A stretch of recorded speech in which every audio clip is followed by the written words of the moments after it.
So, what do you reckon, little Daito? The new HQ props, the ultralights. Well, flying it.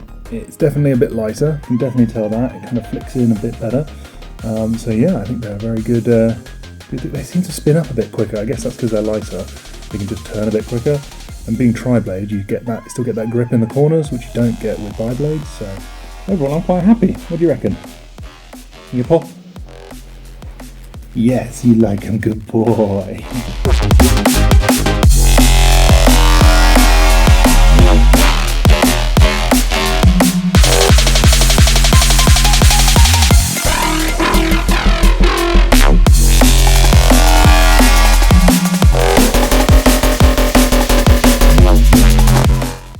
How many props?